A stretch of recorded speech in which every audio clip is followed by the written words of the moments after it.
been taught, you've been told. तो hello free fire lovers, तो कैसे हैं आप सभी लोग। आई होप आप सभी लोग अच्छे होंगे। मैं आ चुका हूँ एक और न्यू वीडियो के साथ। तो भाई आज हम फ्री फायर का जो इमोट है वो एक्सट्रैक्ट करना सीखने वाले हैं। काफी इजी है। इसके लिए आपको क्या करना है, सबसे पहले जो आपका ब्राउजर है वो आपको ओपन कर लेना है एंड यहाँ पर आपको सर्च करना है एसेट स्टूडियो GUI एंड यहाँ पर आपको एक प्रॉपर वेबसाइट देखने को मिल जाएगी गेटहब की। इसको आपको ओपन कर लेना है। इस वेबसाइट पे जो लिंक है मैं डिस्क्रिप्शन में डाल दूंगा, आप वहां से भी क्लिक करके यहाँ पर आ सकते हैं। तो यहाँ पर आपको देखने को मिल रहा है एसेट स्टूडियो, इसके ऊपर आपको सिंपल क्लिक करना है एंड देन ये भाई यहाँ पर जो फाइल है डाउनलोड होना स्टार्ट हो जाएगी। मैंने इस फाइल को पहले से डाउनलोड कर रखा है तो मैं यहाँ पर इसे भाई कैंसिल कर देता हूँ। फाइल जब डाउनलोड हो जाएगी, ये जिप फाइल है, इसको आपको सिंपल एक्सट्रैक्ट कर लेना है, राइट क्लिक करना है एंड देन आप इसे WinRAR या 7 जिप से एक्सट्रैक्ट कर सकते हैं। तो मैं यहाँ पर भाई इसे एक्सट्रैक्ट 2 कर देता हूँ। तो एक्सट्रैक्ट होने के बाद आपको कुछ इस टाइप का एक फोल्डर देखने को मिल जाएगा। इस फोल्डर को अगर आप ओपन करते हो तो इसमें काफी सारी फाइल्स आपको यहाँ पर देखने को मिल जाएगी एंड यहाँ पर भाई एसेट स्टूडियो GUI भी है।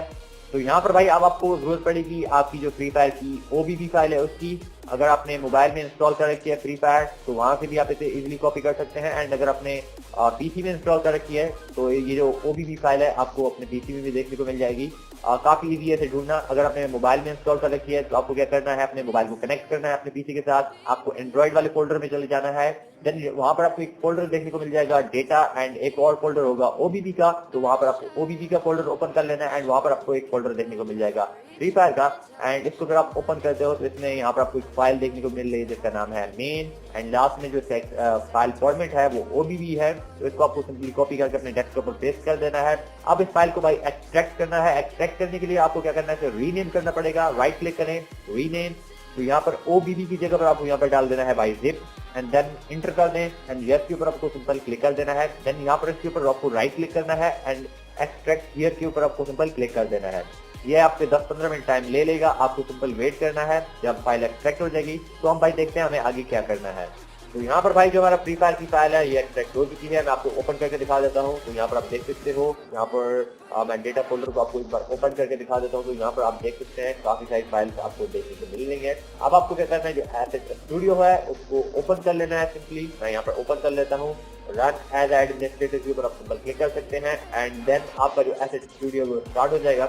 एसेट स्टूडियो को ओपन करने के बाद आपको यहाँ पर क्लिक कर देना है फाइल, देन लोड फोल्डर के ऊपर आपको सिंपल क्लिक करना है। अगर आप एक फाइल ओपन करना चाहते हैं तो आपको लोड फाइल के ऊपर जाना है, लेकिन अगर आपको फुल फोल्डर ओपन करना है तो यहाँ पर आपको क्लिक कर देना है लोड फोल्डर के ऊपर एंड यहाँ पर अपने फ्री फायर की जो फाइल है उसको एक्सट्रैक्ट करके रखा आपको वहां पर चले जाना है। तो भाई मेरे डेस्कटॉप के ऊपर पड़ा है, ये रहा फ्री फायर का फोल्डर। इसे मैं यहाँ पर ओपन कर लेता हूँ एंड यहाँ पर है भाई एसेट का फोल्डर, मैं इसे ओपन कर लेता हूँ एंड देन और फोल्डर ओपन नहीं करने वाला, मैं यहाँ पर सिंपल सिलेक्ट फोल्डर के ऊपर क्लिक कर दूंगा।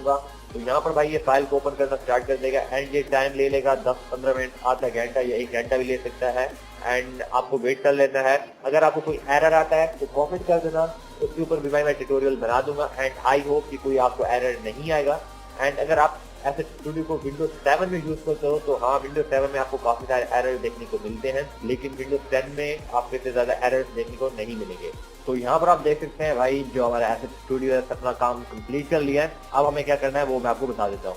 तो यहाँ पर भाई जो प्रीव्यू है मैं यहाँ पर डिसेबल कर रहा हूँ। रीजन क्या है कि जैसे ही मैं मैच फाइल के ऊपर क्लिक करता हूँ तो जो मेरा एसेट स्टूडियो वो क्रैश हो जाता है, तो इसलिए जो प्रीव्यू है वो मैं यहाँ पर भी डिसेबल कर रहा हूँ। अगर आप भी मैच फाइल के ऊपर क्लिक करते हैं आपका एसेट स्टूडियो क्रैश हो जाता है तो आपको जो प्रीव्यू है इसको बंद कर देना है, ओके, डिसेबल कर देना है। देन आपको यहाँ पर क्लिक करना है फिल्टर के ऊपर एंड यहाँ पर आपको क्लिक कर देना है मैच के ऊपर एंड यहाँ पर आपको आ जाना है एसेट लिस्ट के ऊपर एंड यहाँ पर आपको सर्च कर लेना है। अगर फीमेल कैरेक्टर चाहिए तो आप यहाँ पर फीमेल लिख सकते हो, लेकिन मैं यहाँ पर भाई मेल कैरेक्टर के साथ जाने वाला हूँ। तो यहाँ पर जो ये कैरेक्टर आ रहा है मैं इसी को ले लेता हूँ। कोई भी आपको कैरेक्टर ले लेना है, यहाँ पर डिफरेंट कैरेक्टर के डिफरेंट नेम्स आ रहे हैं, आप देख सकते हो जो भी कैरेक्टर आपको चाहिए। देन आपको एक कैरेक्टर की फाइल को सिलेक्ट कर लेना है। तो मैंने यहाँ पर भाई बॉटम सिलेक्ट कर लिया, राइट क्लिक करना है एंड देन यहाँ पर आपको क्लिक कर देना है गो टू सीन के ऊपर एंड यहाँ पर आपको कुछ इस तरह का सीन देखने को मिल जाएगा। यहाँ पर आप देख लेना कि कैरेक्टर के सभी पार्ट आ रहे हैं या नहीं। तो यहाँ पर भाई इसके शूज वगैरह सभी कुछ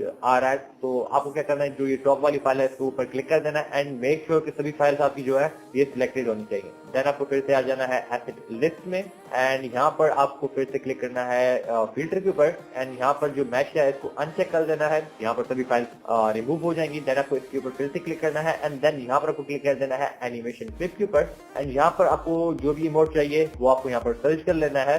तो यहाँ पर काफी सारे इमोट आ रहे हैं, मैं कोई एक ले लेता हूँ, मैं ये बुया वाला ले लेता हूँ। इमोट को आपको सिंपल सिलेक्ट करना है। सिलेक्ट करने के बाद यहाँ पर ऊपर आपको क्लिक करना है मॉडल, तो यहाँ पर आपको क्लिक कर देना है मॉडल के ऊपर एंड यहाँ पर आपको जो सबसे नीचे वाला ऑप्शन है ना इसके ऊपर आपको सिंपल क्लिक कर देना है एंड जो आउटपुट है वो आपको यहाँ पर चूज कर लेना है। मैं यहाँ पर डेस्कटॉप दे रहा हूँ एंड यहाँ पर जो फाइल का नेम है वो आप अपने अकॉर्डिंग भी दे सकते हो। मैं यहाँ पर भाई जो फाइल का नेम है वो चेंज नहीं करने वाला। देन आपको यहाँ पर सेव के ऊपर क्लिक कर देना है एंड जो आपकी फाइल होगी वो यहाँ पर एक्सपोर्ट हो जाएगी एंड यहाँ पर आप देख सकते हो।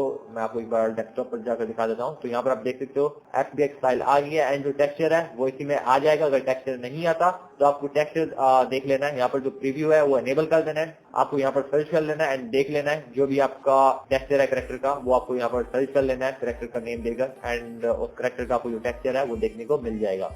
तो भाई यहाँ का जो काम था वो कंप्लीट हो चुका है। अब हम सीधे चलते हैं ब्लेंडर में।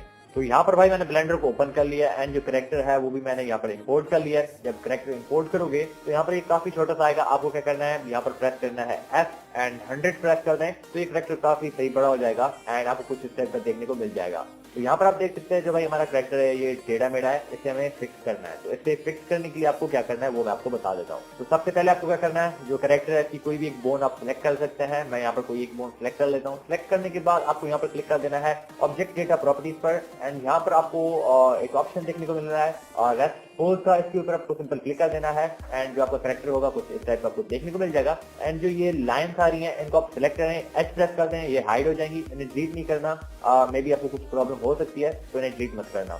अब आपको क्या करना है, जो करेक्टर है उसको आपको सिंपल सिलेक्ट कर लेना है एंड मेक श्योर कि जो आपकी करेक्टर की बोन्स है वो सिलेक्टेड नहीं होनी चाहिए। अब आपको करेक्टर को सीधा कर लेना है एंड जो आपकी करेक्टर की बोन्स आ रही है ना इनके साथ अच्छे से मैच करना है। तो मैं अपने करेक्टर को यहाँ पर भाई सीधा कर लेता हूँ। आई थिंक इतना सही रहेगा एंड मैं यहाँ पर भाई फ्रंट व्यू पर आ जाता हूँ। जो हमारे करेक्टर का स्केल है ये कुछ ज्यादा आ रहा है, मैं इसका जो स्केल है वो भी यहाँ पर कम कर लेता हूँ। यहाँ पर भाई मैं फिंगर की जो बोन्स है वो भी देख लेता हूँ सही से आ रही है या नहीं। थोड़ा सा आई थिंक करेक्टर को रोटेट करना चाहिए थोड़ा सा। जब आपका करेक्टर आपको लग रहा है कि एडजस्ट हो चुका है देन आपको क्लिक करना है फिर से पोज पोजीशन के ऊपर एंड यहाँ पर भाई हम देख सकते हैं हमारा जो करेक्टर है ये सही से आ रहा है या नहीं। आई थिंक अभी सही आ रहा है। एक बार प्ले भी करके देख लेते हैं। तो जब आपका करेक्टर आगे पीछे मूव कर रहा होगा तो देख लेना जो आपके करेक्टर के हैंड या फिंगर्स हैं खराब तो नहीं हो रहे। आई थिंक अभी सही है एंड अब मैं आपको एक बार प्ले भी करके दिखा देता हूँ। तो यहाँ आप देख सकते हैं ये अच्छे से प्ले हो रहा है एंड जो ये करेक्टर का 3D मॉडल है इसकी लिंक मैं डिस्क्रिप्शन में डाल दूंगा, आप डाउनलोड कर सकते हो एंड फाइल विदाउट पासवर्ड है तो आप इजीली एक्सट्रैक्ट करके इसे यूज कर सकते हो। अगर आज की ये वीडियो आपको अच्छी लगी चैनल को जरूर से सब्सक्राइब कर देना और यार लाइक कर देगा, लाइक से मोटिवेशन मिलता है। मैं आपको मिलूंगा इसी और न्यू वीडियो में। तो bye bye Free Fire lover.